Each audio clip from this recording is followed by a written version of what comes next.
আসসালামু আলাইকুম। বাংলাদেশ এবং বাংলাদেশের বাইরে থেকে যারা টাইমস 24 এর আজকের এই আইন কথন পর্বে আমাদের সাথে যুক্ত হয়েছেন তাদেরকে সবাইকে শুভেচ্ছা জানাচ্ছি। আমাদের বাংলাদেশের অবকাঠামোগত উন্নয়নের পাশাপাশি সামাজিক উন্নয়ন সারা বিশ্বের কাছে রোল মডেল হিসেবে দাঁড়িয়েছে, কিন্তু প্রত্যেকটি দেশে অপরাধকে শূন্যের কোঠায় নামিয়ে আনা এবং অপরাধীর অপরাধ প্রবণতা কমিয়ে আনা প্রত্যেকটি দেশের একটি লক্ষ্য হয়ে থাকে। তেমনিভাবে বাংলাদেশ সরকারেরও এই লক্ষ্যটি রয়েছে যে অপরাধ এবং অপরাধ প্রবণতাকে যে কোনোভাবে হোক কমিয়ে আনা। তো আমাদের এই বাংলাদেশের যে আর্থসামাজিক ব্যবস্থার মধ্যে যে অপরাধ প্রবণতা রয়েছে সেই বিষয়ে যে আইনের কি ভূমিকা রয়েছে এই বিষয়ে আলোচনা আজকে হবে। আমাদের টাইমস 24 টিভির আইন কথন এই পর্বে আমাদের আজকের বিষয় হচ্ছে অপরাধ নিয়ন্ত্রণে আইনের ভূমিকা। আমাদের সাথে আজ এই বিষয়ে আলোচনা করবেন ঢাকা মহানগর দায়রা জজ আদালতের সম্মানিত পাবলিক প্রসিকিউটর জনাব মোহাম্মদ আব্দুল্লাহ আবু স্যার, রয়েছেন ডক্টর কাজী জাহেদ ইকবাল স্যার এবং রয়েছেন মিনহাজুল হক চৌধুরী স্যার। তো আমরা আলোচনার শুরুতেই চলে যাচ্ছি জনাব আব্দুল্লাহ আবু স্যারের কাছে। স্যার, আমরা যে অপরাধ জেনে থাকি, যে বিষয়গুলোতে অপরাধ হয়ে থাকে, স্যার আমাদেরকে যদি একটু স্বল্প সরল ভাষায় একটু বুঝাতেন যে অপরাধ আসলে আইনের সংজ্ঞায় অপরাধকে কি নামে কিভাবে বলা হয়ে থাকে, যে কিভাবে কি কাজ করলে একটি অপরাধ সংগঠিত হয়ে থাকে। ধন্যবাদ। আসলে অপরাধ এটা মানুষের জীবনে এটা সারা বিশ্বে এই জিনিস আমরা লক্ষ্য করি যে অপরাধ প্রবণতা মানুষের ভিতরে থাকে। আসলে অপরাধটা হচ্ছে যে মানুষের, আমি যেটা বুঝি এটা যে আইনের ভাষায় না বলে আমি এভাবে বলতে পারি যে যে কাজের দ্বারা রাষ্ট্র, সমাজ, ব্যক্তি বিশেষ যারা ক্ষতিগ্রস্ত হয় সেটা কিন্তু অপরাধ। এটি আমি মনে করি এটি একটা অপরাধ। এই অপরাধ দমন করতে হলে সেখানে আইনের প্রশ্ন এসেছে। এমনি একজনকে তো অপরাধ যারা করবে তাদের এমনি কিন্তু তাদেরকে কোনো দণ্ড দেওয়া যাবে না, এই জন্য আইনের প্রয়োজন। এবং সেই লক্ষ্যেই এই অপরাধকে ধরতে হলে অপরাধী যারা তাদেরকে শাস্তির ব্যবস্থা করতে হবে, আইনের মাধ্যমে করতে হবে। এবং এই যে আজকে যে আমাদের পেনাল কোড যেটা আমরা বলছি, এই পেনাল কোড এটা 1860 সালে কিন্তু এটা লর্ড মেকলে উনি তখন এটা খসড়া তৈরি করেছিলেন এবং এই 1862 সালে এই আইনটা, দ্বন্দ্ব আইনটা কার্যকরী। এবং পরবর্তী উপমহাদেশে পাকিস্তান, ভারতে এটা হয়। পরবর্তীতে বাংলাদেশ হওয়ার পরে সেটা 1973 সালে 8 আইনে সেটা সংশোধন হয়ে পাকিস্তানের পরিবর্তে সেখানে বাংলাদেশ, এবং এটা বাংলাদেশ দণ্ডবিধি। এবং এই দণ্ডবিধির মাধ্যমেই বিভিন্ন ধারার সংযোজন করা আছে। তার মধ্যে যে অপরাধ যারা করবে, অপরাধী যারা, তাদেরকে শাস্তি দেওয়া। এখন যে অপরাধ প্রবণতা যেটা আপনি বলছেন যে অপরাধ প্রবণতা কেমন, অপরাধ প্রবণতা আসলে আমাদের মানুষ তো সামাজিক জীব, সংঘবদ্ধ সামাজিক ভাবে তারা বাস করে। এই যেখানে এই সমাজবদ্ধভাবে বাস করতে যে তাদের বিভিন্ন ধরনের এক এক মানুষের এক ধরনের তাদের চারিত্রিক বৈশিষ্ট্য, তাদের প্রকার ভেদে বিভিন্ন ধরনের তার মন মানসিকতা সবকিছু ভিন্ন ধরনের হয়। এবং এই যে তাদের যে প্রবণতাটা, এই প্রবণতাটা যে অপরাধ প্রবণতাটা, এটা বিভিন্ন কারণে হতে পারে।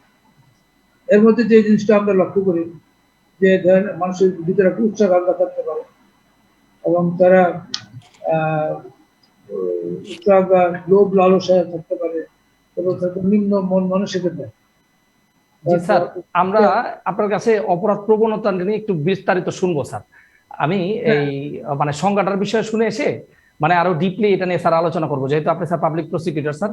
তো স্যার আমরা আলোচনার এই পর্যায়ে স্যার ডক্টর কাজী জাহেদ ইকবাল স্যারের কাছে শুনে আসি স্যার, যে স্যার যে বললেন যে আমাদের বর্তমান পেনাল কোডের মাধ্যমে যে অপরাধের সংজ্ঞায়িত করা রয়েছে এবং আরো বিভিন্ন আইনের মাধ্যমে বিভিন্ন কর্মকাণ্ডকে যেটা সমাজ এবং রাষ্ট্রের জন্য হানিকারক ক্ষতিকারক সেটার জন্য কিন্তু অপরাধের সংজ্ঞায়িত করা রয়েছে।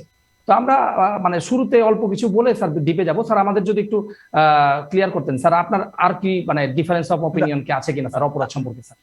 ধন্যবাদ। স্যার অলরেডি এটা ডিফাইন করে দিয়েছেন। বেসিক্যালি সেটি ডেফিনেশনটা এইরকমই, কারণ আমাদের সিআরপিসি বলেন বা পেনাল কোড বলেন, এগুলো তো স্পেসিফিক অফেন্সের ডেফিনেশনটা ওইভাবে বলা হয়নি, বলেছে ভায়োলেশন। যদি কোনো ভায়োলেশন হয়, স্যার যেটা বললেন যে কোনো ডিফাইন করা আছে এরকম কোনো অপরাধ বা আইনে বারণ দেওয়া আছে এইরকম কোনো কাজ যদি কেউ করেন, অর্থাৎ আইনের সাথে সাংঘর্ষিক কোনো আচরণ যদি কেউ করেন, তাহলে এটা একটা অপরাধ হবে এবং সেই অপরাধের ধরন অনুসারে, অপরাধের মাত্রা অনুসারে তাকে শাস্তির বিধান করা আছে। যে আইনের অপরাধ তিনি সংগঠন করবেন সেই আইনে ওই অপরাধের জন্য যে শাস্তির কথা বলা আছে সেটি তার জন্য প্রযোজ্য হবে। তো ফলে আমরা সার্বিকভাবে বলতে পারি যে সংজ্ঞা যেভাবে আমাদের সম্মানিত পাবলিক প্রসিকিউটর যেভাবে বললেন, সংজ্ঞাটা বেসিক্যালি তাই যে আপনি যদি আইনের সাথে সাংঘর্ষিক কোনো আচরণ করেন বা যে ফ্রেমওয়ার্ক রাষ্ট্র দিয়েছে যে কাজগুলো করা যাবে না সেইগুলোর সঙ্গে যদি কোনো ধরনের আপনি ব্যত্যয় ঘটান বা সেই অতিক্রম করেন, সেই তখন আপনার যে বিধান প্রযোজ্য হবে সেটি আলটিমেটলি আপনার এই অপরাধের শাস্তি হিসাবে প্রযোজ্য হবে। তাহলে আমরা এক কথায় বলতে পারি যে আইনের বিধান লঙ্ঘন করার যে প্রবণতা বা যে প্রক্রিয়া সেটি আসলে অপরাধ হিসাবে চিহ্নিত হবে। যদিও আমাদের আইনগুলো স্পেসিফিক ভাবে যেভাবে স্যার সুন্দর করে বললেন যে কোনটা মানে সংজ্ঞাটা ওরকম ভাবে সংজ্ঞা আমাদের ল গুলো না দিলেও ব্যাপারটা কিন্তু তাই যে আপনি সাংঘর্ষিক আচরণ যদি আইনের সঙ্গে করেন সেটি অপরাধ হবে এবং যে ধরনের সাংঘর্ষিক আচরণ আপনি করবেন, যে ভায়োলেশনটি আপনি করবেন, সেই আইনে যে ধরনের বিধান আছে সেটি প্রযোজ্য হবে। স্যার আমরা এখানে আপাতত এই পর্যায়ে স্যার আমরা অ্যাডভোকেট মিনহাজুল হক স্যার চৌধুরী স্যারের কাছে যেতে চাচ্ছি। স্যার স্যাররা এখন অপরাধ সম্পর্কে আমাদের যে ডিফিনেশন দিলেন স্যার, সরল কথায় স্যার এই অপরাধ সম্পর্কে আর ডিপে যাওয়ার স্যার কি অনেক আমরা স্যার আরো যা ওভারঅল যদি চিন্তা করতে পারি স্যার, অনেক ক্ষেত্রে দেখা যায় যে আমরা পেপার পত্রিকায় দেখি স্যার অনেক ক্ষেত্রে বলে যে মানুষের নৈতিকতার হানি হচ্ছে স্যার। তো অপরাধ কিন্তু মানে আইনে কিন্তু স্যার সংজ্ঞায়িত করা থাকে অনেক সময় এবং সবসময় থাকে, কিন্তু নৈতিকতার যে ব্যত্যয় সেই বিষয়টা স্যার আইনের সাথে কিভাবে সম্পর্কিত স্যার? যে ধন্যবাদ ব্যারিস্টার মুনির। আসলে আমাদের বড় ভাই এখানে আমাদের মহানগরের পিপি এবং আমাদের বড় ভাই, উনি আমাদের সবার বড় ভাই আব্দুল্লাহ আবু স্যার উনি আছেন। উনি যে সংজ্ঞাটা দিলেন এরপরে বেসিক্যালি ওইটা তো একেবারেই প্র্যাকটিক্যাল সংজ্ঞা। আর আমরা যদি থিওরিটিক্যাল দিকে যাই তাহলে আমরা বলতে পারি যে আইন যে কাজকে শাস্তিযোগ্য করেছে সেটিই অপরাধ। যেই কাজকে আমার কাছে অপরাধ মনে হচ্ছে বা সামাজিকভাবে সেটা অপরাধ ভাবছে কেউ কেউ, কিন্তু আইন তাকে শাস্তিযোগ্য করেনি, সেটাকে কিন্তু আমরা অপরাধ বলতে পারবো না। এখন তাহলে আইনটা কি? Criminal law. আইন তো আসলে অনেকগুলো আছে, আর অপরাধটা আমরা basically civil wrong and criminal wrong. Criminal wrong যেগুলো এগুলোকেই আমরা অপরাধ বলতে পারি, সিভিল রংকে আমরা অপরাধ বলছি না আমাদের বর্তমান প্রেক্ষাপটে বা আজকের আলোচনায়। The criminal law means as a body of specific rules or guideline regarding human conduct which has been promulgated or enacted by the state or any sovereign authority. আমাদের দেশে পার্লামেন্ট বা যেখানে রাজা শাসিত সেখানে রাজা যে কোনো একটি সার্বভৌম সত্তা যেই তার নাগরিকদের জন্য যে bundle of code of conduct, আচরণগত যে কোড অফ কন্ডাক্ট গুলো করে ওটাকে আমরা আইন বলবো। এখন এটাকে অপরাধ হতে গেলে সেখানে কয়েকটা জিনিসের প্রয়োজন আছে। এটা হচ্ছে একটা কাজ সংগঠিত হতে হবে, সেই কাজটা ব্যক্তি, রাষ্ট্র এবং সমাজের বিরুদ্ধে সংগঠিত হতে হবে, সেই কাজটাকে আইনে অপরাধ হিসেবে সংজ্ঞায়িত করা হবে, অথবা ওই কাজের কারণে কোনো একটি শাস্তির বিধান থাকবে। এখন আপনি যে কথাটা বললেন, অপরাধ অনেক রকম হতে পারে, সেটা নৈতিক অপরাধ হতে পারে, কনভেনশনাল অপরাধ হতে পারে, সামাজিক সোশ্যাল অফেন্স হতে পারে, আর স্ট্যাটিউটরি যেগুলো আমরা দেখি সেগুলো। এখন নৈতিকতার যে অপরাধগুলো বললেন, আমি প্রথমেই আমি বললাম যে আইন যাকে শাস্তিযোগ্য করেছে সেটাই অপরাধ। নৈতিকতা জিনিসটা কিন্তু আপেক্ষিক। সমাজ, সময়, রাষ্ট্র এগুলোর সাথে সাথে নৈতিকতা পাল্টায়। আমার কাছে যে জিনিসটি নৈতিক, আদিবাসী সমাজে সেটি সেই নৈতিকতার কোনো বিষয় নাও থাকতে পারে, কিন্তু বাংলাদেশের আইনটি সম্পূর্ণ বাংলাদেশের জন্যই প্রযোজ্য। সিমিলারলি রাষ্ট্র অনুযায়ী নৈতিকতা আপনার করে। হোমোসেক্সুয়ালিটি আমাদের দেশে অপরাধ, পলিগেমি আমাদের দেশে অপরাধ নৈতিকতার পয়েন্ট অফ ভিউ থেকে। এই অপরাধগুলো কিন্তু আসছে নৈতিকতার পয়েন্ট অফ ভিউ থেকে। হয়রাস আমরা দেখছি ওয়ার্ল্ডের অনেক দেশে, যেগুলোকে আমরা ডেভেলপড কান্ট্রি বলে জানি, তাদের এখানে কিন্তু এগুলো অপরাধ না। পলিগেমি যেটা বহুবিবাহটা আমাদের ধর্মীয় ভাবে স্বীকৃত হয়তো আমি সেটা বলছি, ওই প্রেক্ষাপটে এটা স্বীকৃতি। কিন্তু বর্তমান আমাদের যে আইনের বিধান, সেই আইনে কিন্তু এটাকে শাস্তিযোগ্য করেছে যে যদি আরবিট্রেশন কাউন্সিলের পারমিশন না নিয়ে কেউ দ্বিতীয় বিয়ে করতে যায়, তাহলে তার জন্য মুসলিম পারিবারিক আইনের সেকশন 6 সাবসেকশন 5 1 বছরের কারাদণ্ডের বিধান আছে। পিতামাতাকে ভরণ পোষণ দেওয়া, এটা কিন্তু একটা নৈতিক কাজ, অনেক এটা হচ্ছে চূড়ান্ত নৈতিক কাজ। 2013 সালে বর্তমান সরকার পিতামাতার ভরণ পোষণ আইন করার পূর্ব পর্যন্ত এটাকে কিন্তু আপনি শাস্তিযোগ্য অপরাধ বলতে পারতেন না, কিন্তু ওই আইনের পরে এটি একটা অপরাধ। কিন্তু নৈতিকতার দৃষ্টিভঙ্গি থেকে এটা অনেক বড় অপরাধ যে পিতামাতাকে পরিত্যক্ত অবস্থায় রেখে চলে যাওয়া, দায়িত্ব পালন না করা। সিমিলারলি আপনারা দেখবেন যে ইয়াসমিন মার্ডার হয়েছিল, ইয়াসমিন মৃত্যুবরণ করেছিল পুলিশি হেফাজতে দিনাজপুরে। সেখানে কিন্তু মামলা হয়েছে, আমাদের আবু স্যার ভালো বলতে পারেন, সে কিন্তু মামলা হয়েছিল পেনাল কোডে। কিন্তু এখন এই বর্তমান সরকারি 2013 সালে রাষ্ট্রের যারা নাগরিক, তারা যাতে আইন শৃঙ্খলা রক্ষাকারী বাহিনী বা সরকারি কর্মকর্তাদের হেফাজতে থাকা অবস্থায় প্রপার নিরাপত্তা পান এবং তারা যাতে এবিউজ না হন, টর্চার্ড না হন, এই জন্য কিন্তু নির্যাতন হেফাজতে মৃত্যু নিয়ন্ত্রণ আইনের বিধান করা হয়েছে। এবং সেই আইনে এই কাজকে অপরাধ হিসেবে যাবজ্জীবন সাজারও বিধান রাখা হয়েছে, যেটা আগে হয়তো ইনডিমনিটি পেয়ে যেতেন তারা, তাদের দায়িত্ব সরকারি দায়িত্ব পালনের বিষয়ে। সুতরাং আমরা নৈতিকতার যে অপরাধ সেটাকে বলছেন, সেই নৈতিক অপরাধগুলোকে আমরা এইভাবে বলতে পারি যে নৈতিকতার যে বিষয়টা সেটা ভ্যারি করে আপনার person to person, time to time. আজকে 50 বছর আগে যেই বিষয়টা আমরা অনৈতিক ভাবতাম, আজকে সেটা আমরা নৈতিক ভাবছি। 50 বছর আগে যেই সিনেমাটা আমাদের দেশে দেখা যেত না, আজকে সেটা আমাদের সামাজিক অবস্থান পরিবর্তন হয়েছে। আরেকটা বিষয়, আমরা যখন আইনের বিষয়ে বলবো, আইনটা সবসময় রাষ্ট্র দ্বারা নিয়ন্ত্রিত। নৈতিকতার যেই পার্টটা আইনের মধ্যে চলে এসছে, সেটাই হচ্ছে আইনগত ফোর্স আছে, রাষ্ট্র সেটা ইমপ্লিমেন্ট করতে পারে। কিন্তু এই আইনের বাইরে সামাজিকভাবে নৈতিকতা জিনিসটা সামাজিকভাবে অভিযোজিত হয়, এটা সমাজ থেকে আসে। সুতরাং আইন একটি ইউনিফর্ম ফর রাষ্ট্রের জন্য, আইনটি ইউনিফর্ম আইন হবে, কিন্তু নৈতিকতাটা কিন্তু ইউনিফর্ম গাইডলাইন আপনি পাবেন না। জি স্যার। হ্যাঁ স্যার, আমরা আলোচনার এই পর্যায়ে জনাব আব্দুল্লাহ আবু স্যারের কাছে চলে যেতে চাচ্ছি, যে আমরা জানতে চাচ্ছি স্যার, যে আমাদের আইনগুলো যেগুলো রয়েছে সেগুলো কিন্তু অপরাধ নিয়ন্ত্রণ করার চেষ্টা করছে যে শাস্তি প্রয়োগের মাধ্যমে স্যার। তো এছাড়াও স্যার অনেক ক্ষেত্রে আবার অনেক দেশে অনেক রকমের অপরাধ নিয়ন্ত্রণের প্রক্রিয়া দেখা যায় স্যার। যেমন ফর এক্সাম্পল স্যার, আমাদের আইনগুলোতে রয়েছে যে অপরাধ শাস্তিযোগ্য করে, যে এই অপরাধ করলে এই শাস্তিযোগ্য অপরাধ। অনেক দেশে স্যার রয়েছে যে হাতের বদলে হাত, কানের বদলে কান স্যার। তারপরে রয়েছে স্যার আরো উন্নত বিশ্বে যে আরো রিফরমেশন যেগুলো রয়েছে স্যার, যে একটা মানুষের অপরাধ কি নেচারে করলো, কোন কোন কাজে করলো, সে প্রভোকেটিভ ছিল কিনা, তার অন্য কোনো সমস্যা ছিল কিনা, মানসিক সমস্যা হোক, ড্রাগ অ্যাডিক্টেড হয়েছিল কিনা, সে সমস্যাকে সমাধান করার চেষ্টা করে স্যার। আপনি কিন্তু এই পুরো প্রক্রিয়ার সাথে স্যার জড়িত। এবং দেখেন স্যার, একজন কিন্তু জামিন পেয়ে গেলে সে অপরাধটা আবার দ্বিতীয়বার করে, কিন্তু বাইরের দেশে আমরা কিন্তু দেখি যে অপরাধটা সে করলে সে জেলখানায়, যে এটা রিফর্মের চিন্তা করে যে সে যেন বের হয়ে অপরাধী আর না থাকে, তাকে নিয়ে স্যার একটা মেন্টাল একটা তার মানসিক চিকিৎসার মাধ্যমে তাকে কিন্তু ঠিক করে নিয়ে আসে স্যার। এই সার্বিক বিষয়ে স্যার আমাদের কিন্তু একটু বিস্তারিত বলতে হবে প্লিজ।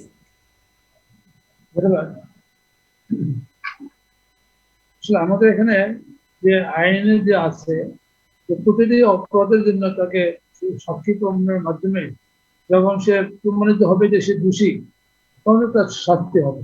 এটি আমাদের আইনের বিধান। এর মধ্যে এখানে বিভিন্ন ক্যাটাগরিতে বিভিন্ন অপরাধের জন্য বিভিন্ন ধরনের শাস্তি ব্যবস্থা আছে, যেটা আমাদের পেনাল কোডে সেটা স্পষ্ট করা আছে, স্পেশাল ল আছে। এখানে স্পেশাল ল তো বিভিন্ন ধরনের নারী শিশু আদালত, দ্রুত বিচার আদালত, এই স্পেশাল কোডগুলোতে সন্ত্রাস বিরোধী আদালত, সেখানে বিভিন্ন ক্যাটাগরিতে বিভিন্ন অপরাধের জন্য বিভিন্ন ধরনের শাস্তি ব্যবস্থা আছে এবং মার্ডার হলে সর্বোচ্চ শাস্তি মৃত্যুদণ্ড, যাবজ্জীবন এগুলো হচ্ছে।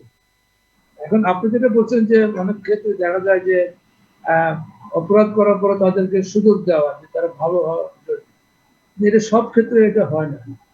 মানে এখানে রিফর্মেটিভ ব্যবস্থা করা যায়, কিন্তু সেটা তাদেরকে যারা হয়তো কাউন্সিলিং করে যেটা হতে পারে, সেটা যদি লঘু অপরাধ হয়, লঘু অপরাধের ক্ষেত্রে সেখানে তাকে হয়তো তার সাজাটা কমে দেওয়া হলো, কমানোর পরে তাকে সেই রিফর্মেটিভ ব্যবস্থায় তাকে কাউন্সিলিং করে ভবিষ্যতে এই ধরনের কর্মকাণ্ড না করে এই ধরনের কাউন্সিলিং করা, এটা একটা দিক আছে। যারা গুরুতর অপরাধ যারা করে তাদের তো সেই ব্যবস্থা নাই, তাকে শাস্তি ভোগ করতে হবে। এখানে আমাদের দেশে এছাড়াও আমরা এখন যদি এডিআর এর মাধ্যমে কিন্তু অনেক মামলা নিষ্পত্তি হচ্ছে, কিন্তু এডিআর কিন্তু সব মামলা হচ্ছে না। এই লঘু অপরাধ যেগুলো, এই মামলাগুলো এডিআর হচ্ছে। এটা হয় কি যে আপোষ মীমাংসা করে আদালত পর্যন্ত যেতে হয় না, তার আগে বা শাস্তি ব্যবস্থা হয় না, তার নিজেরাই এটা শুধরায়। কিন্তু স্যার অনেক মামলা তো আছে যে কম্পাউন্ডেবল না, নন কম্পাউন্ডেবল, সেগুলি কি হয়? কম্পাউন্ডেবল না, কিন্তু অনেক আমাদের পেনাল করে এটা আসছে যে কম্পাউন্ডেবল না হলেও আদালতের পারমিশনও কিন্তু পারমিশন নিয়ে কিন্তু এটা আপোষযোগ্য হতে পারে, আপোষ করা যেতে পারে, কিন্তু পারমিশন কিন্তু এটা আইনে আছে, সেটা হয়।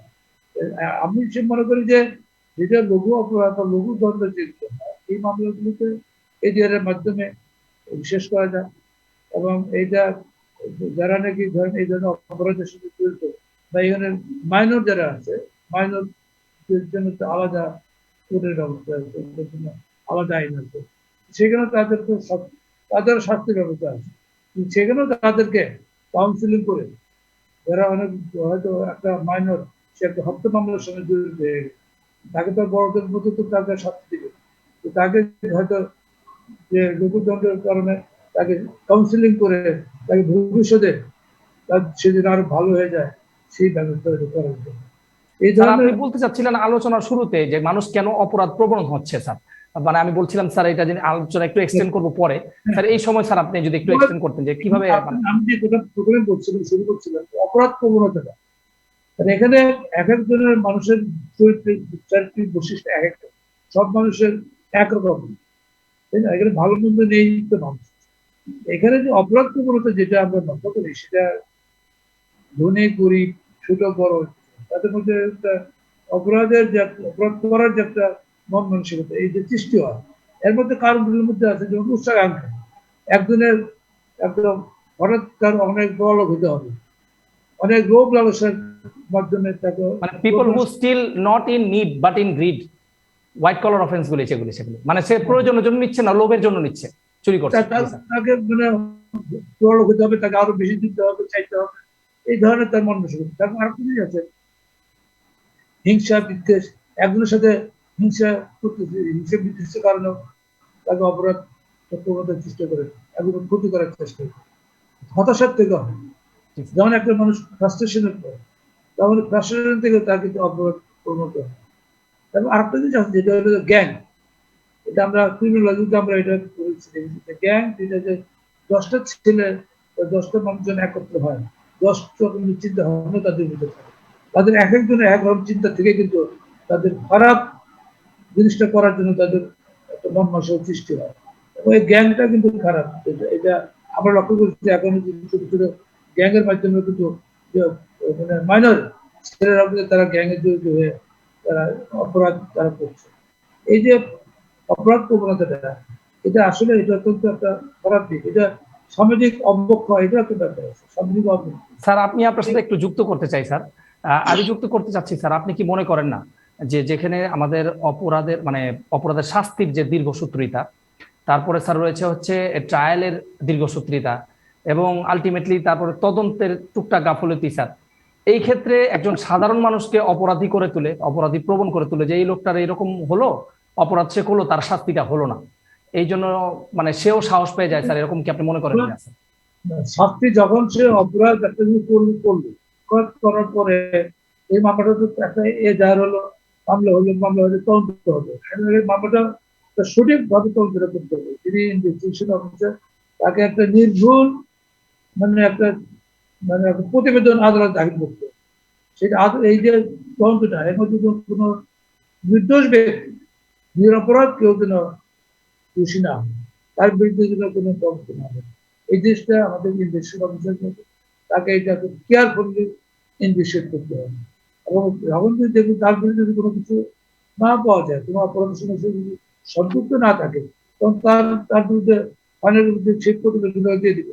আর যারা অপরাধী তাদের বিরুদ্ধে চার্জশিট দাখিল করবে এবং আদালতের সাক্ষ্য প্রমাণের মাধ্যমে। স্যার এক্ষেত্রে এভিডেন্স অ্যাক্টের যে, স্যার একটু অন্য প্রসঙ্গে চলে আসে, যদিও তদন্তের কথা চলে এসেছে, এভিডেন্স অ্যাক্টের যে আরো আরো ইমপ্লিমেন্টেশন, আরো একটু অ্যামেন্ডমেন্ট দরকার ছিল কিন্তু স্যার। ভিডিও এভিডেন্স কিন্তু এখনো অ্যাড ইউজ করার জন্য এভিডেন্স অ্যাক্ট কিন্তু আমাদের অ্যামেন্ড করা হয়নি স্যার। এটাও কিন্তু একটা গুরুত্বপূর্ণ বিষয়, যে তদন্তটা দ্রুততর হলে তখন শাস্তি বা ট্রায়াল, সে যদি নির্দোষ হয় মুক্তি পেয়ে যাক, কিন্তু অপরাধী যদি হয় তাহলে শাস্তিটাও যেন তাড়াতাড়ি হোক। হ্যাঁ, এখানে আমাদের কিন্তু এই যে তদন্তটা কিন্তু শেষ করতে হবে, যে টাইম ফিক্স করা আছে, হ্যাঁ, সেই টাইমের ভিতরে থেকে এই তদন্ত শেষ করতে হবে এবং আদালতে সেটা শেষ করতে হবে। তাছাড়া যেটা বিচার চলাকালীন ট্রায়াল স্থিতি, সেখানেও যেন আমাদের মামলাগুলি দীর্ঘসূত্রিতে সৃষ্টি না হয়, এটা আমাদের লক্ষ্য রাখতে হবে। যেন একটা নিরপরাধ ব্যক্তি বা অপরাধী, প্রত্যেকের যে আইনে আসতে নেওয়ার অধিকার আছে, বিচার পাওয়ার অধিকার আছে, সবাই বাদী যেমন আছে, আসামি পক্ষেও তাই আছে। আমাদের এখানে বিচারটাও আমাদের তাড়াতাড়ি ত্বরান্বিত করতে হবে, যেন দীর্ঘসূত্রিতে সৃষ্টি না হয়, যেন দ্রুত, যে কোনো মামলায় দ্রুত নিষ্পত্তি হয়, সেদিকে আমাদের লক্ষ্য রাখতে হবে। কারণ আইনের শাসন প্রতিষ্ঠা করতে গেলে, এখানে ন্যায় বিচার প্রতিষ্ঠা করতে গেলে, মানে তদন্ত থেকে আরম্ভ করে বিচার শেষ হওয়া পর্যন্ত এখানে প্রত্যেকেরই, এখানে প্রসিকিউটরের যেমন দায়িত্ব, তোমার ডিফেন্স লয়ার আছে তার দায়িত্ব আছে, আদালতের বিচারকের দায়িত্ব আছে। এখানে প্রত্যেকেই যদি সিনসিয়ারলি, অনেস্টলি এবং যদি সবাই একযোগে পাস করে, এই বিচার ব্যবস্থাকে সুন্দরভাবে এগিয়ে নেওয়া সম্ভব। ধন্যবাদ স্যার। স্যার এই পর্যায়ে আমি যুক্ত করতে চাচ্ছি বিজ্ঞ আরো দুজন আলোচক, তাদের উদ্দেশ্যে বলতে চাচ্ছি যে স্যার, আমাদের পাবলিক প্রসিকিউটর স্যার কিন্তু এক্সপ্লেন করলেন যে কি কি কারণে মানুষ অপরাধ প্রবণ হচ্ছে, এবং অপরাধ প্রবণের জন্য তিনি উল্লেখ করলেন যে সামাজিক অবস্থা, তারপর মানুষ আরো উপরে উঠতে চায়, মানে ওই হোয়াইট কলার অফেন্স যেগুলি, যে তারপরে স্যার যুক্ত করলেন হচ্ছে যে গ্যাং কালচার। তারপর স্যারের সাথে আমি যুক্ত করলাম যে আমাদের যে বিচার ব্যবস্থার যে দীর্ঘসূত্রিতা, যে সে খালাস পাবে বা শাস্তি পাবে, সেটার যে একটা দীর্ঘসূত্রিতা, সেজন্য কিন্তু মানুষ অপরাধ প্রবণ হয়ে যাচ্ছে।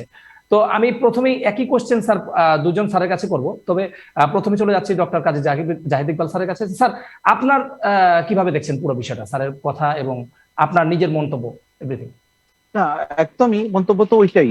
এটা তো একদমই একদম ডিটেলসে এক্সপ্লেন করা হলো, স্যার করলেন যে কেন মানুষের এই প্রবণতাগুলো তৈরি হচ্ছে। কোনো সন্দেহ নেই যে গ্রিড থেকে আসে। অনেক সময় হয় যে একটা ছোট অপরাধ করলো, সেইটার বেনিফিট নিয়ে যে স্খলন হলো, অনেক সময় সে মনে করে স্খলন যখন হলোই তখন আরো, বিশেষ করে অর্থনৈতিক অফেন্সের ক্ষেত্রে এই ব্যাপারগুলো আমরা অনেক সময় দেখি। এটা একটা দিক। দীর্ঘসূত্রিতার কথা আপনি বলেছেন, দীর্ঘসূত্রিতার তো সারা পৃথিবীব্যাপী একটা ইস্যু। উন্নত দেশগুলোতে অনেক সময় দেখা যায় যে নানান টেকনোলজির কারণে এবং তাদের লজিস্টিক সাপোর্ট এবং ইত্যাদি লোকবল, নানান কারণেই তারা একটু দ্রুত বিচার আচার গুলা করে ফেলতে পারে, বা তাদের এই সমস্যার সমাধান করা বা আপনার তদন্ত করা, এগুলো অনেক সহজ হয়ে থাকে। কিন্তু সাবকন্টিনেন্টে অ্যাজ এ হোল চিত্রটা কিন্তু মোটামুটি একই রকম।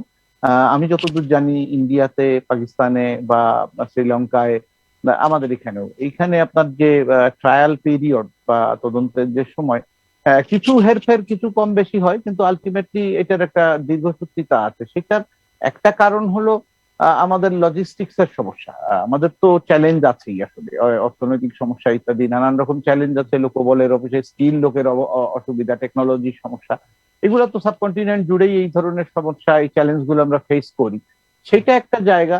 আবার আপনি যদি ট্রায়ালের জায়গায় আসেন তাহলে আমাদের যে ওয়ার্ক লোড, সেই ওয়ার্ক লোডের জায়গাটিতেও কিন্তু আমাদের সাফিসিয়েন্ট যে আপনার এক্সেসরিজ দরকার, বা আপনি যদি জাজের কথাও বলেন, এই জায়গাগুলোতেও কিন্তু ঘাটতি আছে আমাদের। তো ফলে আমাদের যে ব্যাকলগস আছে, একটা লম্বা ব্যাকলগস, এখন 39 লাখ দিন আমাদের মাননীয় আইনমন্ত্রী পার্লামেন্টে বলেছেন যে প্রায় 39 লক্ষের মতো মামলা আমাদের আছে। তো এইটা আসলে আমাদের যে লোকবল আছে, যে লজিস্টিক্স আছে, প্রসিকিউশন বলেন, আমাদের ডিফেন্সের লয়ার বলেন, কিংবা যারা বিচার করবেন বিচারক, এই জায়গাগুলোতে তো আসলে আমাদের সংকট আছে। আমাদের লোক সংখ্যা কম আছে, দ্রুত আগানোর জন্য যে মেকানিজম, সেটার জন্য যে লোকজন দরকার বা অ্যাক্সেসরিজ বা লজিস্টিক্স দরকার, সেই জায়গাগুলোতে আহ আমাদের ঘাটতি আছে। সেটা আমাদের একটু খেয়াল করার বিষয় নিশ্চয়ই আছে। তবে সেখানে চ্যালেঞ্জও আছে। আমাদের ইচ্ছা করলেই তো আমরা এটা একদম তাৎক্ষণিকভাবে ঘাটতি পূরণ করে ফেলতে পারবো, ব্যাপারগুলো এরকম না। কারণ আপনি আনস্কিল লোককে তো বিচারক পদে বসিয়ে দিতে পারবেন না। এইসব বিষয়গুলো নিশ্চয়ই আছে। কিন্তু এইগুলোর আউটকাম হিসেবে যেটা হচ্ছে সেটা হলো যে একটা অপরাধ সংগঠিত হচ্ছে, সে 15 বছরে তার শাস্তি হচ্ছে না, বা অ্যাপিলেট ডিভিশন পর্যন্ত যাচ্ছে। এখন এইটা হয় কি, সোসাইটিতে যে মেসেজটা যায় যে এই যে ডিলেটরি ইস্যুস গুলার কারণে, সেটা হলো যে একটা কারণ, একজন যদি 40 বছর বয়সে একটা অফেন্স করে, ও তো 55-60 বছর পর্যন্ত ওর শাস্তিটা একদমই খুব বড় অফেন্স বা এরকম না হলে বেসিক্যালি দেখা গেল যে ওটা ঝুলতে থাকে, ও আবার সোসাইটিতে ঘুরছে, আর একটা অফেন্স হচ্ছে। মানে এই ধরনের যে একটা ইস্যু চলে আসে, সেটা তো রিয়েলিটি। এখন ওখান থেকে বের হতে গেলে আমাদের এই ইস্যুগুলোতে কাজ করতে হবে। এখন আপনি যে আমাকে যদি বলেন, তাহলে মোদ্দা কথা হলো যে থিওরিটিক্যাল অনেক আলাপ হতে পারে, এইসব বিষয়ে তো অনেক তাত্ত্বিক আলোচনা আছে, কিন্তু প্র্যাকটিক্যাল অসুবিধাও তো আছে। তো তাত্ত্বিক আলোচনা যদি বলেন যে আমাদের কনভিকশন, আপনি খেয়াল করবেন যে ওখানে আমাদের আইনগুলোতে কনভিকশন এন্ড সেন্টেন্স দুইটা কথা বলা হয়। কেন বলা হয়? কারণ হলো যে কনভিকশন হলো যখন আপনি অফেন্সটা কমিট করেছেন বা কেউ অফেন্সটা কমিট করেছে, সেই অফেন্সটা প্রমাণ হয়েছে, সেটা হচ্ছে তার আপনার কনভিকশনের জায়গা। এখন সেন্টেন্সের জায়গাটা যখন আসে, তখন কিন্তু দেখবেন যে একই ধরনের অফেন্স করে একজনের 7 বছর জেল হচ্ছে, একজনের 14 বছর হচ্ছে। কেন? তার কারণ হলো ওই সেন্টেন্সের জায়গায় এসে অনেকগুলা ইস্যু চিন্তা করতে হয় আদালতকে, যে এটা তার ফার্স্ট অফেন্স কিনা, এর বয়স কম কিনা বা বেশি বয়সী কিনা, অনেকগুলা ইস্যুজ আছে। তো ফলে ব্যাপারটা কিন্তু আসলে যে আমরা তাড়াহুড়া করে দ্রুত চলে যাব, এই ব্যাপারগুলা কিন্তু আসলে এত সহজ না। ফলে সেইটার এইটা একটা আপনি বলতে পারেন যে ডিলেমার মতো, ইন দি সেন্স যে এইটার কারণে দেখা যাচ্ছে যে একটা রং মেসেজ যাচ্ছে সোসাইটিতে, যে বছরের পর বছর আটকে থাকছি। যিনি বিচার চাইতে আসছেন তিনিও ফ্রাস্ট্রেটেড হয়ে যাচ্ছেন, যার বিচার চলছে সেও একটা আপার হ্যান্ড অনেক সময় পেয়ে যাচ্ছে বা ফ্রাস্ট্রেটেড হয়ে যাচ্ছে, কারণ কারোর ফাঁসি হয়েছে, সে হয়তো দীর্ঘদিন ধরে আপনার একজন জাহিদ নাম করে এক ভদ্রলোক খালাস পেয়েছেন 20 ইয়ার্স, উনি ইয়েতে ছিলেন, আপনার কন্ডেম সেলে ছিল। তো এই যে ইস্যুস গুলা, এখন এই ইস্যুস গুলা তো আসলে ডিলেমার, আমাদের শর্ট কামিংস আছে এজ এ হোল, আমাদের তো আসলে ইয়ে আছে। এখন এই জায়গাগুলার মধ্যে আসল উপায়টা হয়তো ইন বিটুইন। আমরা খুব হারিডলি যেতে পারবো না, তাতে ন্যায় বিচার বিঘ্নিত হওয়ার সম্ভাবনা থাকবে। আবার একটু হারিডলি যেতে না পারলে এটা রং মেসেজ যাওয়ার সম্ভাবনা থাকবে। ফলে আমি যদি কনক্লুশনটা নিই, তাহলে আবু সাদ যেগুলা বলেছেন এগুলা তো একদমই কংক্রিট ইস্যুস, যে মানুষের গ্রিড থেকে অপরাধ প্রবণতা আসে, নেসেসিটি থেকে অনেক সময় অপরাধ প্রবণতা আসে, যে এক নেসেসিটির জন্য একটা অফেন্স করলো, পরে দেখা গেল যে ওইটা তার হ্যাবিচুয়েটেড হয়ে গেল, পারিপার্শ্বিক অবস্থার কারণে অনেক সময় হয়। এবং একই সঙ্গে যেটা আপনি তুলেছেন প্রসঙ্গটা, যে ডিলে বা এই সব ইস্যু যে আছে আমাদের বিচারিক প্রক্রিয়ায়, তদন্ত প্রক্রিয়ায়, সেগুলা থেকেও অনেক সময় আউট অফ ফ্রাস্ট্রেশন বা ইত্যাদি থেকেও অনেক সময় এই ধরনের অপরাধ প্রবণতা তৈরি হতে পারে। কিন্তু মুশকিল হলো এর কোনোটা থেকেই আপনি চটজলদি বেরিয়ে যেতে পারবেন। এটা আসলে একদম দীর্ঘ সময় ধরে বা একটা আনুষ্ঠানিকভাবে বা একটা সমন্বিত কাজের প্রয়োজন হবে। ধন্যবাদ স্যার। আরো 2-3টা কোশ্চেন আছে, তবে স্যার মানে এত ভালো লাগছিল, মনে হচ্ছিল স্যার আরো কয়েক ঘন্টা স্যার আপনারা বলেন। তবে এই পর্যায়ে স্যার আমরা চলে যাচ্ছি জনাব অ্যাডভোকেট মিনহাজুল হক চৌধুরী স্যারের কাছে। যে স্যার কোশ্চেন তো আগেই ছিল স্যার, আপনি আপনার আলোচনার সাথে যুক্ত ছিলেন স্যার, আপনার মতামত গুলো চাচ্ছি স্যার। এখানে আসলে মতামত দেওয়ার বিষয় আমরা একটা আসপেক্ট থেকে দেখি। আপনি যে কোশ্চেন, এখানে দুটো বিষয়, এই দুটো বিষয় নিয়ে আসলে আলোচনা করতে হবে 5 দিন। এবং এটা শুধু আইনজীবীরা করলে হবে না, মানুষ অপরাধ প্রবণ কেন হয়, এটা মূলত সমাজ বিজ্ঞানের বিষয়। এটা মূলত সমাজ বিজ্ঞানের বিষয় যে মানুষ অপরাধ প্রবণ কেন হয়। আমরা অপরাধীদের সাথে আমাদের কাজ করি অনুষ্ঠানের ভূমিকা যখন আমরা বিষয় ছিল আইনের ভূমিকা স্যার, মানে আইনে আমরা কি করতে পারি স্যার। রাইট, জি আইনের কি বিষয় এখন ওই যে আমাদের যেটা বললেন অনেকগুলো বিষয় আসছে এখানে। আইনের যে ভূমিকা, প্রথম কথা হচ্ছে শুধু আইন থাকলে হবে না, আইনের প্রয়োগটা ঠিক হতে হবে। That means rule of law establish করতে হবে। আপনি যদি রুল অফ ল এস্টাবলিশ করতে পারেন দেন আপনার অপরাধ অবশ্যই কমে আসবে।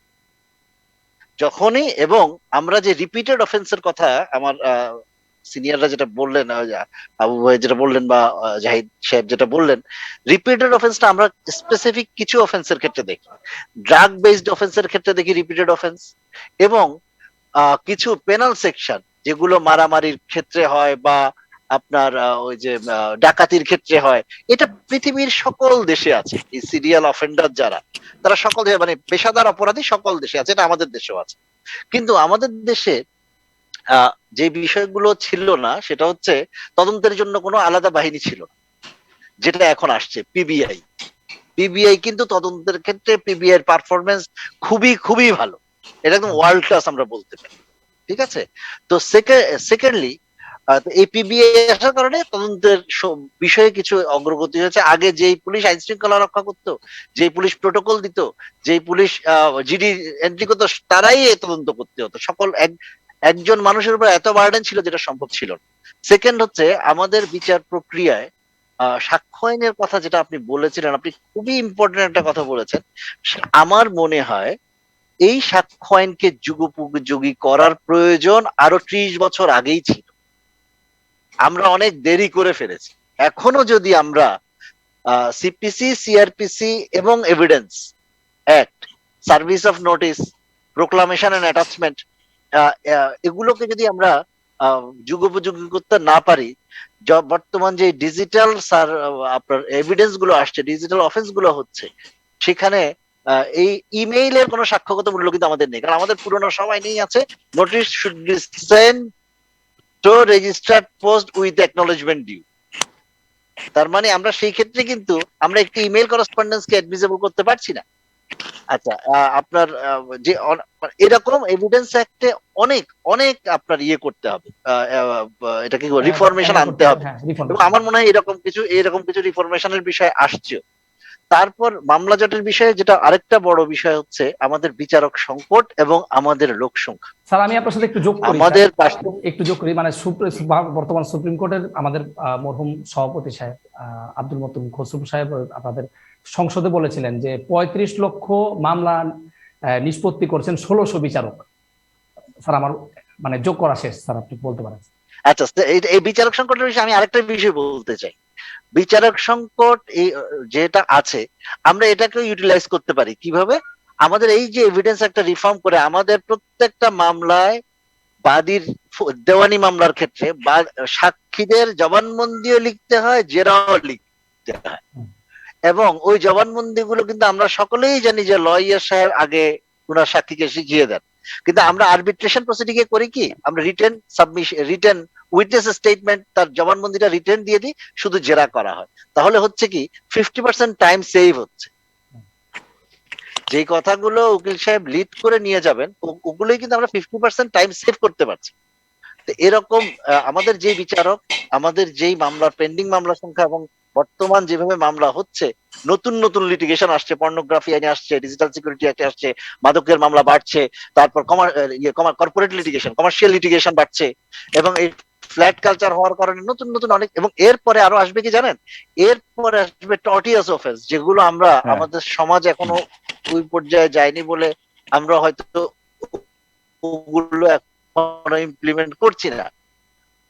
নুইসেন্সের মামলা আসবে, ডিফামেশনের মামলা আসবে, পুরনের মামলা ইতিমধ্যে আপনারা শুনেছেন। হ্যাঁ, এই যে ইতিহাদ এয়ারওয়েজ নিয়ে একটা মামলা আমাদের হাইকোর্ট ডিভিশন অলরেডি জাজমেন্ট দিয়েছে। গ্রিন লাইনের পরিবহনের যে একটা জোর করে নেওয়া এগেইনস্ট হয়েছে। তো এই জিনিসগুলো যখন, এই অফেন্স গুলো আসবে, তখন মামলা আরো বাড়বে। তাহলে আমাদেরকে টোটাল বিচার ব্যবস্থাকে যুগোপযোগী করতে হবে। সেখানে তদন্তের প্রক্রিয়া, সাক্ষ্য প্রদানের প্রক্রিয়া, সাক্ষ্য মানে এভিডেন্স এডিউস করার প্রক্রিয়া, এগুলোকে যুগোপযোগী করতে হবে। আর আরেকটা আপনি যেটা বলেছিলেন যে অপরাধী বারবার হয়, কারণ প্রবেশনাল সিস্টেমটা আমাদের দেশে ইন্ট্রোডিউস হয়নি এখন ওইভাবে। যদিও আমাদের জাস্টিস জাফর আহমেদ সাহেব মাননীয় বিচারপতি কিছুদিন আগে কয়েকটি মামলায় উনি এরকম সাজাকে প্রবেশনে ট্রান্সফার করে দিয়েছেন, যে ও প্রবেশনাল অফিসারের কাছে থাকে, যেটা প্রিভেন্টিভ। তো এগুলো আমার আমার ব্যক্তিগত অভিমত, আমি আসলে সবার কথা বলবো, আমার ব্যক্তিগত অভিমত এই যে এই এইভাবে কোনো অপরাধীকে ট্রিট করতে গেলে সমাজকে একটা পর্যায়ে যেতে হয়। আমাদের সমাজ, আমার মনে হয় না আমরা এখন ওই পর্যায়ে গিয়েছি। যদিও হয়তো ডেভেলপমেন্ট হবে ধীরে ধীরে, কিন্তু যিনি আজকে ওই যে ইয়াবা বিক্রি করতেন, বা হিরোইন 1 কেজি হিরোইন নিয়ে ধরা পড়েছেন তৃতীয়বার বা চতুর্থবারের মতো, তাকে কতটা মানে সামাজিক ভাবে সৎপথে আনা যাওয়ার মতো পরিস্থিতি, বা জনসংখ্যা যেরকম, আমাদের কর্মযোগী লোকের সংখ্যা যেরকম, বা বিচার সংশ্লিষ্ট, তদন্ত সংশ্লিষ্ট জনবল যেরকম, সবগুলো দিয়ে আমার মনে হয় আমরা এখন এটা করার মতো সক্ষমতা অর্জন করতে পারি। জি স্যার। স্যার আমি এই পর্যায়ে স্যার আমি একটা বিষয় যোগ করতে চাচ্ছি স্যার আপনাদের সাথে, তারপরে চলে যাব আব্দুল্লাহ স্যারের কাছে। আমি যোগ করতে চাচ্ছি হচ্ছে স্যার, যে আমরা বিদেশে যে জেলখানাগুলি দেখি, জেলখানাগুলিতে কিন্তু মানুষের অপরাধীর আচরণের উপরে নিয়ন্ত্রণ করা হয়, একটু এই ব্যাপারে কাজ করা হয়, তার মন মানসিকতা কি কারণে সে অপরাধগুলো করেছিল এই ব্যাপারে রিসার্চ করা সেন্টারগুলি থাকে। প্রত্যেকটা অপরাধীকে আলাদা আলাদা অপরাধীর যে কি কারণে সে অপরাধগুলো করেছিল, তার চিন্তাধারা কি ছিল, স্যার যেটা বললেন, এই জন্য কিন্তু রিসার্চ করা হয় এবং সমাজের সাথে প্র্যাকটিক্যালি সেগুলো আলোচনা করে আইনে অ্যাডিউস করে দেওয়া হয়। তো স্যার আমরা যদি দেখি স্যার, এই যে ইন্ডিয়ার মধ্যে যে কিরণ বেদির এক্সাম্পল, সে কিন্তু জেলার ছিল, জেলার থেকে সে অপরাধের আচরণ নিয়ন্ত্রণ করে সে কিন্তু এটা কি ব্যাপক খ্যাতি পেয়েছিল, পরে সে এমপি মন্ত্রীও হয়েছিল। স্যার আমাদের দেশেও কিন্তু এটা অ্যাপ্লিকেশন যদি করা যায়, যারা চিন্তাবিদ আছে তারা চিন্তা করতে পারেন।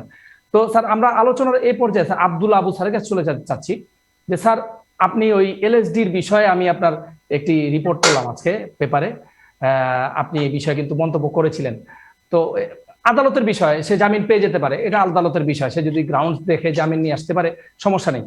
তো স্যার আপনার এই পাবলিক প্রসিকিউটর লাইফে স্যার, বা ঢাকা মহানগর পাবলিক প্রসিকিউটর আপনি, তো এক্ষেত্রে আপনার কোনো এক্সপিরিয়েন্স যদি আমার সাথে শেয়ার করতেন আমাদের সাথে, কারণ সবসময় আমরা পাই না, অল্প কিছু সময়ের জন্য আমরা আপনাকে টিভির স্ক্রিনে দেখি স্যার, আপনার কিছু যদি এক্সপিরিয়েন্স আমাদের সাথে শেয়ার করতেন স্যার প্লিজ। এক্সপিরিয়েন্স আমার তো দীর্ঘদিন আমি স্কুলের দায়িত্ব পালন করছি, অনেক অভিজ্ঞতা হয়েছে।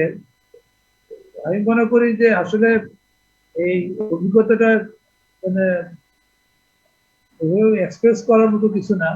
কথা হচ্ছে যে আমরা প্রসিকিউটরের দায়িত্ব পালন করছি, রাষ্ট্রের পক্ষে দায়িত্ব পালন করছি, এবং এখানে একটা কথা আছে যে সেটা হলো যে দুষ্টের দমন শিষ্টের পালন।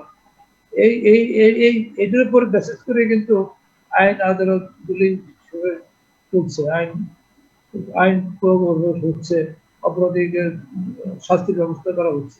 কারণ এখানে সব অপরাধী কিন্তু তারা যে অপরাধের সঙ্গে জড়িত এটা না। আমরা অনেক সময় লক্ষ্য করেছি সেটা যে অনেক নিরপরাধ ব্যক্তি, তাকে সে হয়তো ভিক্টিমাইজ হয়ে গেছে, এরকম আমরা লক্ষ্য করছি। কিন্তু আইন তো অনেক কঠিন,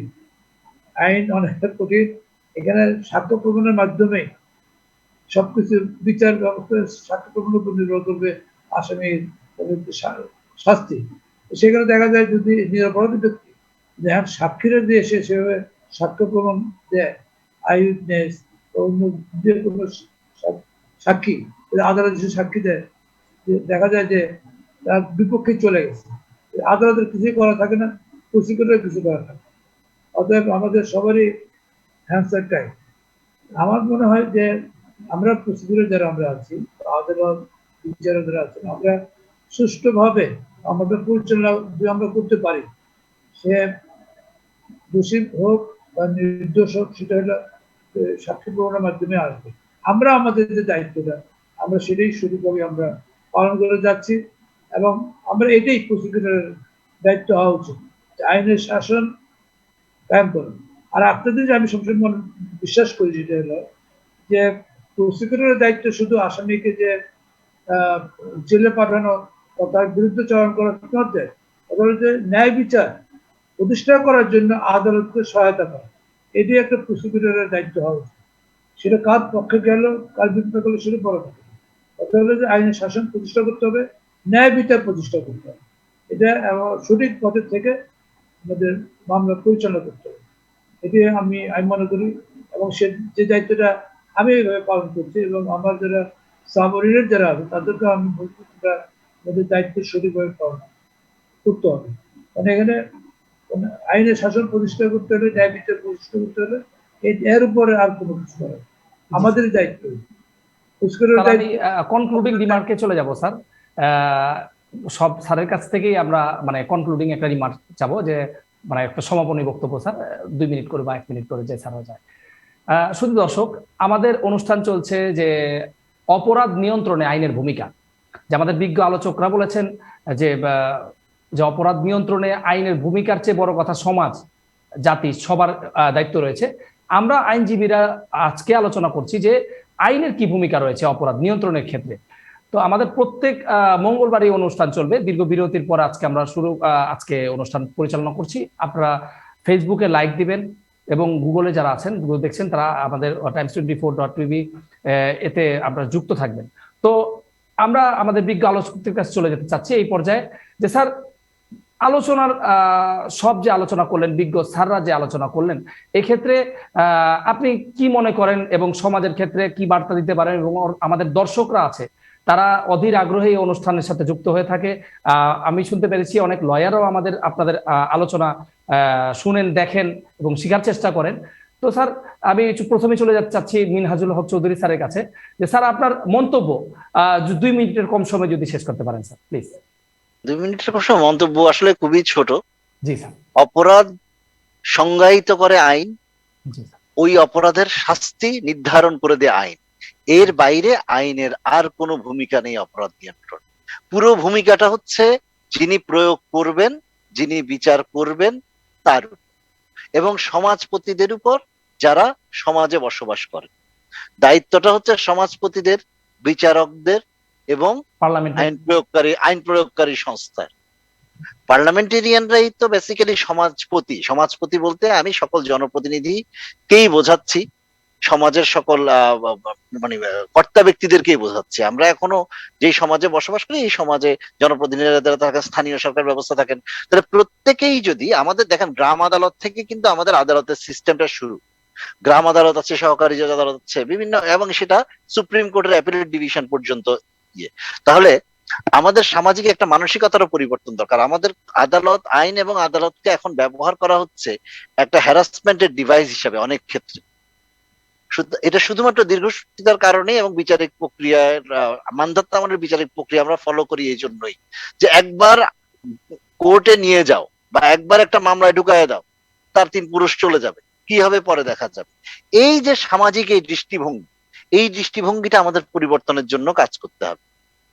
এবং ছোটখাটো যে সকল সামাজিক বিরোধ, যেগুলো থেকে আমাদের বিভিন্ন সমীক্ষায় দেখা গেছে যে ভূমি বিরোধ থেকে অনেকগুলো ফৌজদারি অপরাধের কারণ মানে জন্মায়।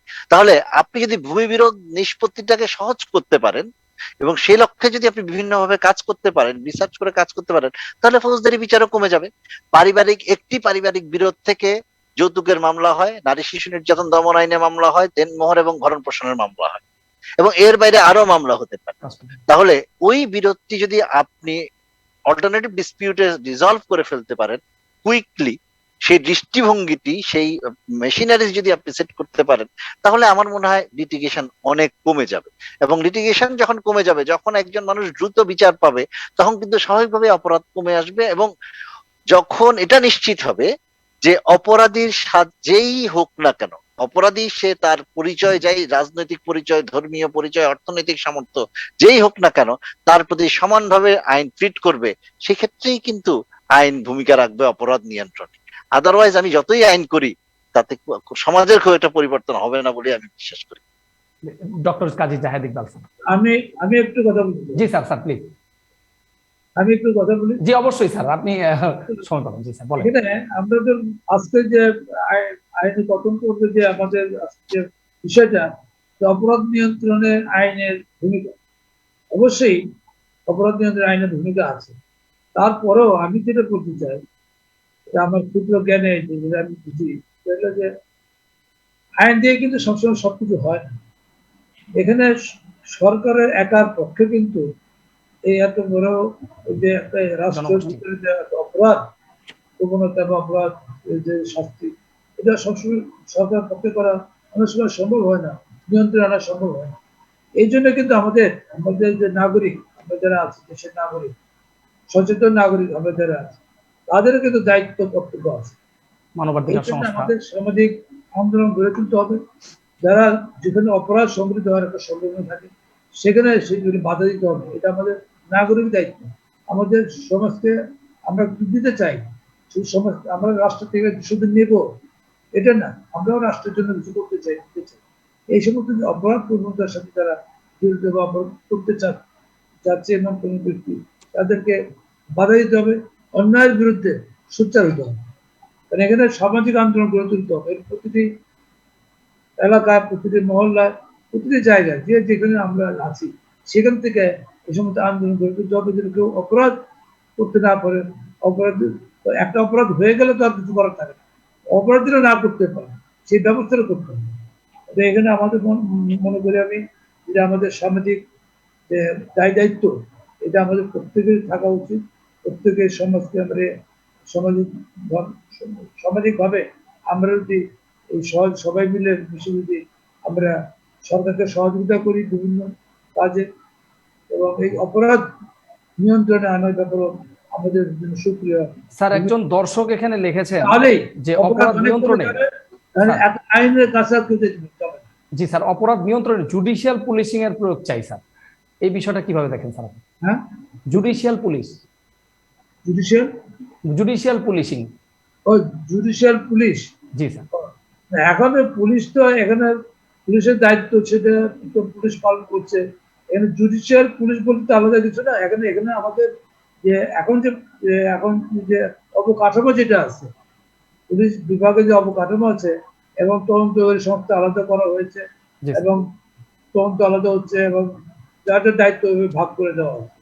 প্রত্যেকটা থানাতে আগে ওসি ছিল একজন, এখন দেখা যাচ্ছে সেখানে ওসি অপারেশন, ওসি তদন্ত, এইভাবে ভাগ ভাগ করে আছে। অর্থাৎ তারা যদি সঠিকভাবে দায়িত্ব পালন করে, আমাদের সেটা ওসি প্রসিকিউশন আছে, জিওরও আছে। জি আমরা সেইভাবে এইভাবে যেভাবে চলছে। প্লাস আমরা যারা এই দেশের আমরা সচেতন নাগরিক যারা আমরা আছি, এই নাগরিকেরও দায়িত্ব আছে রাষ্ট্রের জন্য কিছু করা, সমাজের জন্য কিছু করা। তাহলে অপরাধ প্রবণতা অনেক কমে যাবে। আমরা মানুষকে বুঝাতে পারবো যে না, তুমি অপরাধ করো না, তোমার ভালো মতো চলো। এই বুদ্ধি, এই পরামর্শগুলি আমাদের এলাকায়, প্রতিটি এলাকায় আমাদের এখানে কাউন্সিলর আছে। প্রতিটি মহল্লায় মহল্লায় যদি তারা কাউন্সিলর যদি কাউন্সিলিং করে, এখানে পুলিশ প্রশাসন এবং এলাকাবাসী লোকজন নিয়ে যদি তারা, আগে আমিও কয়েকটা মিটিং এভাবে করেছি। এইভাবে যদি প্রতিটি এলাকায়, সারা দেশের বিভিন্ন থানায়, প্রতিটি এলাকায়, ওয়ার্ডে এইভাবে যদি আমরা কাজ করি, তাহলে অপরাধ প্রবণতা অনেক কমে যাবে। এই দেশ অনেক শান্তিতে থাকবে, অনেক অপরাধের সংখ্যা কমে যাবে, আইন শৃঙ্খলা পরিস্থিতি ভালো হবে, এবং দেশও এগিয়ে যাবে। কারণ একটা দেশের উন্নয়ন নির্ভর করে সে দেশের আইন শৃঙ্খলার উপর। আর আইন শৃঙ্খলা যদি সব ঠিক থাকে, দেশও সঠিকভাবে চলবে। অবশ্যই। ধন্যবাদ স্যার। ডক্টর কাজী জাহেদ ইকবাল, অধীর আগ্রহে বসে আছি আপনার। আমি বলা যেতে পারে যে আব্দুল্লাহ আবু স্যার এবং মিনহাজ ভাইয়ের বক্তৃতা একদম মন্ত্রমুগ্ধের মধ্যে শুনছিলাম। আসলে ব্যাপারটা ওনারা দুজন একদমই স্পষ্টভাবে ব্যাখ্যা করেছেন। আইন তো যেটা করে সেটা হলো আপনার ডিফাইন করে, যে রাষ্ট্রের কাজ হলো আইনের মাধ্যমে একটা ডেফিনেশন তৈরি করা বা একটা রুলস ফ্রেম করা, যে এই কাজগুলো করা যাবে না বা এইগুলো একটা একটা স্ট্যান্ডার্ড তৈরি করা, এটা আইনের কাজ। বা অপরাধকে ডিফাইন করে দেওয়া এবং সেগুলোর ভায়োলেশন না হয় সেটা নিশ্চিত করা, এটা হচ্ছে আইনের কাজ। যে শুরুতে আপনি বলছিলেন না যে নৈতিকতার একটা ইস্যু আছে, তো ফলে আপনি এইভাবে দেখেন জিনিসটা, এটা একটা সার্বিক বিষয় যে রাষ্ট্র কিছু বিষয়কে অপরাধ হিসাবে ট্রিট করছে, সেটার জন্য আইন করছে, সেটাকে নিয়ন্ত্রণ করার চেষ্টা করছে, সেইটা প্রয়োগ করছে ইত্যাদি, এই বিষয়গুলো এবং সেগুলো যথাযথ প্রয়োগ ইত্যাদি, এই বিষয় নিয়ে তো আমরা কথা বললাম, এখানে আলোচনা হলো, সেইটা একটা জায়গা। কিন্তু আসলে আইন এর বেশি আসলে কিছু, কারণ আইন তো একটা অ্যাবস্ট্রাক্ট ইস্যু। এই অ্যাবস্ট্রাক্ট ইস্যু নিজে থেকে তো কিছু করতে পারবে না। এইটার সঙ্গে যারা সম্পৃক্ত থাকি আমরা, সেটা লয়ার বলেন, প্রসিকিউটর বলেন, জাজ বা আপনার এই ল এনফোর্সিং এজেন্সিস বলেন, এদের সম্মিলিত একটা বিষয় আছে। এইটা একটা জায়গা। এর বাইরে আর একটা জায়গা, যে নৈতিকতা শব্দটাকে এখন আনেনি এখানে, সেটা হচ্ছে সোসাইটির নিজের একটা দায়িত্ব আছে। কারণ আইন বলছে না, এইরকম অনেক কাজও কিন্তু দৃষ্টিকটু, এবং সেটা সোসাইটিতে হলে সেটা আরেকটা অপরাধের সৃষ্টি করতে পারে, বা হয়তো নৈতিক স্খলন আর একটা অপরাধের পরিস্থিতি তৈরি করতে পারে। তার মানে সোসাইটিকেও তার নৈতিকতার স্ট্যান্ডার্ডকে বজায় রাখার জন্য এক ধরনের দায়িত্ব পালন করতে হবে। তার মানে এটা টু ফোল্ড ওয়ার্ক। একটা হলো আইনকে যথাযথ প্রয়োগ করার জায়গাটিতে থাকতে হবে, সেটিকে যে এই মেকানিজমের মধ্যে যারা আছেন তারা করবেন, সততার সাথে করবেন, দায়িত্ব নিয়ে করবেন। একই সঙ্গে সোসাইটিকে এগিয়ে আসতে হবে নৈতিকতার জায়গাটাকে স্পষ্ট রাখার জন্য, নৈতিকতার জায়গাটিকে যেন আপনার আপহেল্ড করা যায়। সেই তাহলে দেখা যাবে যে আইনের যে প্রয়োগের জায়গাটা সেটা অনেক সহজ হয়ে আসছে। এর বাইরে একটা কথা আমি শুধু যোগ করতে চাই, সেটি হলো যে আমাদের যে এডুকেশন সিস্টেম আছে, অর্থাৎ একদম শুরু থেকেই যদি আমরা আমাদের এই পদ্ধতির মধ্যে এটা আনতে পারি যে এইটা নৈতিকতা এবং এইটা হচ্ছে আইনের ব্যত্যয় হয়ে যাবে। একদম ট্রাফিক আইন থেকে শুরু করে যদি একটা সাদামাটা ফিলসফিক্যাল থট বা ফিলসফিক্যাল মেসেজ বাচ্চাদেরকে দেওয়া, একদম আপনি বিশ্ববিদ্যালয় পর্যন্ত যদি এই মেসেজ কন্টিনিউয়াসলি দিতে পারেন, তাহলে দেখবেন যে এমন একটা জনগোষ্ঠী আমরা তৈরি করতে পারছি, যেটা পৃথিবীর অন্য দেশগুলোতে আমরা দেখি। এমন একটা জনগোষ্ঠী তৈরি করতে পারছি যারা ফিল করছে মনের থেকে যে আসলে এই ব্যত্যয় ঘটানো যাবে না, সেটা নৈতিকতারই হোক, আইনেরই হোক। আমার মনে হয় যে আমাদের সামাজিকভাবে এবং শিক্ষাক্ষেত্রে একটা সার্বিক কাজ করার দরকার আছে। আইন তো ডিফাইন করে দিয়েছে, শুধু আইন কিন্তু আসলে অপরাধ নিয়ন্ত্রণ করতে পারবে সেটা না। আইন অপরাধ নিয়ন্ত্রণ করতে পারবে যদি এটার সঙ্গে সমাজ এবং অন্যান্য ব্যবস্থাপনা সাপোর্ট দিতে পারে। জি স্যার, এই ধন্যবাদ জায়গাটিতে আমাদের আসলে ধন্যবাদ। চিন্তা বা শুধু কাজ দর্শক, করতে হবে। আমরা আমাদের এই অনুষ্ঠানের শেষ পর্যায়ে চলে এসেছি। আমাদের সাথে যুক্ত ছিলেন আমাদের বাংলাদেশের খুবই প্রমিনেন্ট লয়ার্স, তারা পাবলিক প্রসিকিউটর, তারা তাদের পেশার মধ্যে খুবই সাকসেসফুল আছেন। আমাদের মধ্যে রয়েছেন পরিবেশবাদী লয়ার, বেলাল লয়ার। তো প্রত্যেক লয়ার তাদের জায়গা থেকে চেষ্টা করছে, সুচিন্তিত মতামত প্রদান করছেন। তারা প্রত্যেকেই একমত যে আমাদের আইন শুধু আইন বা সরকার একার পক্ষে এই অপরাধ বা অপরাধ প্রবণতা নিয়ন্ত্রণ করা সম্ভব না। তো আমি অ্যাজ এ উপস্থাপক আমি মনে করি যে এই অপরাধ প্রবণতা নিয়ন্ত্রণ করতে হবে পরিবার থেকে। শিশু যখন বড় হয়, মা বাবার সময় দেওয়া উচিত তাদের প্রতি। তারপরে শিক্ষক যারা আছে, সবকিছু বই পুস্তকে বা আইনে লেখার প্রয়োজন পড়ে না। একজন শিক্ষক যদি সুন্দরভাবে তার নৈতিকভাবে একটা ছাত্রকে মানে মানবিক মানুষ বানাতে পারে, তাহলে কিন্তু সে ভবিষ্যতে আইন প্রবণ মানে অন্যায় প্রবণ হবে না। তো এটা নিয়ে যে আমাদের বিজ্ঞ আলোচকরা বলেছেন, এটা আলোচনা করতে 5 দিন লাগবে। তো এই স্বল্প সময়ে যতটুকু আলোচনা করলাম, আপনাদের জানি না কতটুকু স্যার মানে আপনারা আইনের ব্যাপারে আপনারা মেসেজ পেয়েছেন। তবে আমি আপনাদের বলবো যে আমাদের পরবর্তী অনুষ্ঠান দেখার জন্য আমি আমন্ত্রণ জানাবো। এই বলে আমি বিদায় নিচ্ছি। ব্যারিস্টার মোহাম্মদ মনির হোসেন, আসসালামু আলাইকুম। Thank you very much. দাম দিয়ে কিনেছি বাংলা, কারোর দানে পাওয়া